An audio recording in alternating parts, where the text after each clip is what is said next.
Welcome to the deep dive. We're here to really help you cut through the noise. Yeah, get straight to the core insights from the source material you've shared with us. And today we're taking a deep dive into a guide from Kaplan. It's Huh. specifically focused on interview questions for human resources representatives, HR reps. That's right. And our mission here is pretty clear. Let's unpack this document, highlight the key takeaways. Right. Whether you're maybe prepping for an HR rep interview yourself or Or maybe you're on the other side trying to hire top HR talent for your team. exactly. Now, this Kaplan guide, it paints a really clear picture of the HR rep role. I mean, it makes it sound absolutely central. It really is. They outline how HR reps handle, well, basically everything from recruitment and onboarding. About employee relations, benefits, and making sure the company's actually following all the labor laws. It's a lot. Oh, definitely. It's a demanding role, and the guide says it needs a specific blend of skills. Like what? Well, obviously, strong interpersonal skills, right, for dealing with Mhm. people, but also strategic thinking, Hmm. seeing the bigger picture, Mm.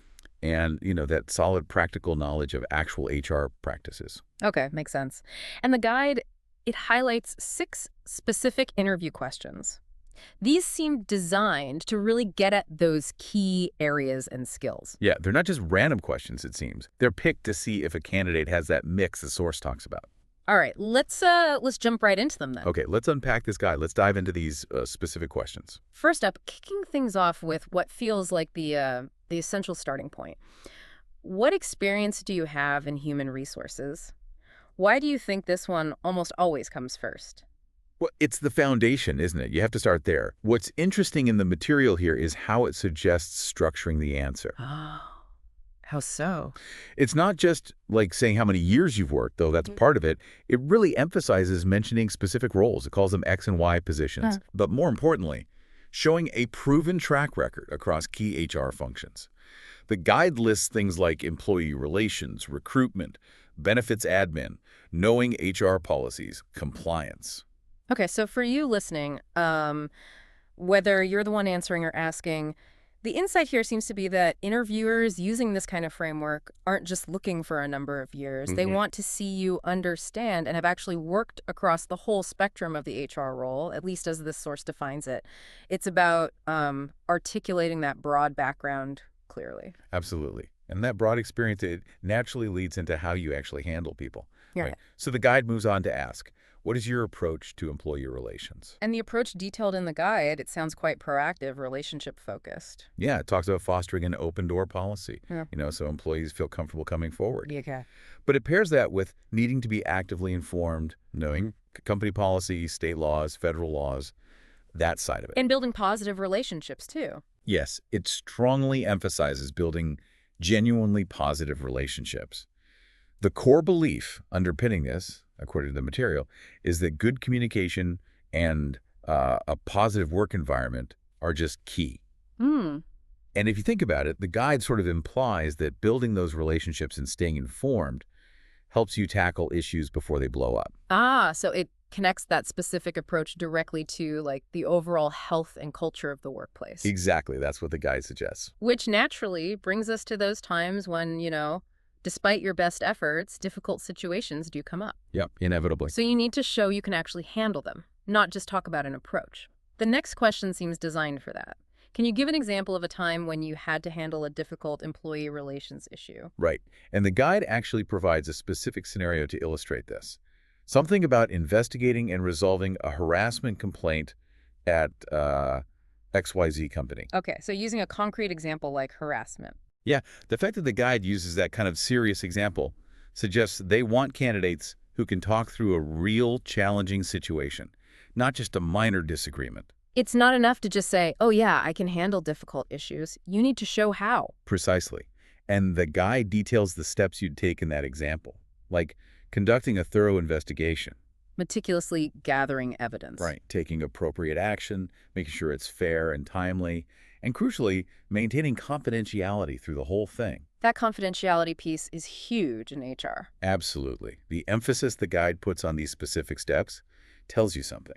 It says demonstrating a structured, ethical, and discrete process for handling sensitive stuff is really important. So having a detailed example ready, one that walks through those kinds of steps the source highlights, shows you can actually put principles into practice when things get tough. Exactly. It shows you can do the hard stuff. Okay, so you've covered experience, approach, and handling difficult situations with proof.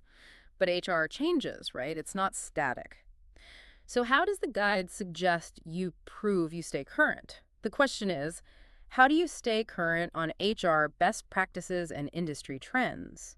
Well, the material lists several ways someone in this role should show they're committed to, ongoing learning. Like what sort of things? It includes attending industry conferences, reading relevant publications and journals. Standard stuff. Yeah, but also actively networking with other HR pros, engaging in continuous professional development like certifications or courses, and keeping an eye on emerging tech and trends impacting HR. That combination is interesting. It's not just formal learning. Right. According to the guide, it shows a mix. Formal learning, yes, but also personal initiative reading, networking, and that awareness of the external world, especially tech. So it implies that being proactive about growth and adapting is essential, which makes sense in HR today. Totally. The field evolves so fast. Okay. Now, beyond managing the current team, a huge part of HR is bringing new people in. Talent acquisition. The guide probes this directly.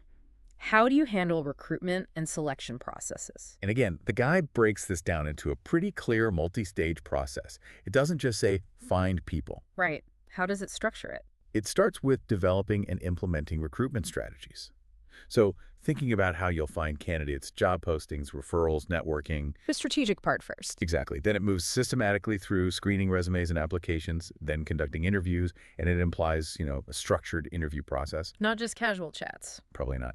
And finally, evaluating candidates based specifically on the qualifications and requirements for that role. So the way the guide presents it really emphasizes having a clear, repeatable, and objective approach. Yeah, to ensure you find the best fit and do it efficiently. It suggests structure is key. It really paints a picture of a process that's like strategic upfront, figuring out where to look, and then really rigorous during the evaluation. Makes sense. Okay, finally, the guide addresses a critical, maybe less glamorous but essential part, the administrative and legal side. How do you handle benefits administration and compliance? Yeah, two big areas rolled into one there. On the benefit side, the material highlights needing to be fully informed about what the company actually offers. Knowing the plans inside out? Right, and then clearly communicating that info to employees, helping them with enrollment, answering questions, the service aspect. Okay, and the compliance part? That's about ensuring strict adherence to all the state and federal laws and regulations that govern employment. Huge responsibility.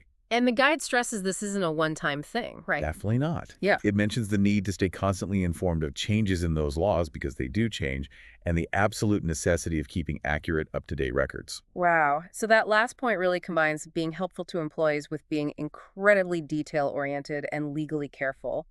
Yeah, what's fascinating is how it blends that service role, helping employees with benefits with this vital, meticulous legal and admin responsibility.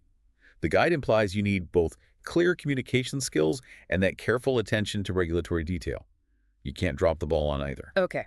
So let's just pull back for a moment. We've walked through these 6 key questions from the Kaplan Guide. Yeah. They really seem to cover the main dimensions of the HR rep role, at least as it's framed here. You've got foundational experience, navigating relationships, Handling tough situations practically, staying sharp through learning, managing the talent pipeline, recruitment. and mastering the admin and legal side with benefits and compliance. It definitely reinforces that multifaceted nature we talked about at the start, drawing right from the points in the source material. Absolutely. These aren't just random interview questions. The way they're presented in the guide, they feel like a kind of blueprint for what a really competent HR rep should know and be able to do. And importantly, be able to articulate clearly. Yes, exactly. Articulate. So, given everything we've discussed from this guide, I mean, the sheer breadth of these responsibilities, from the delicate work of employee relations and handling really difficult issues, to the structured processes like recruitment, and the super detailed requirements around benefits and legal compliance. Here's a final thought, based only on the source material for you to consider. Okay.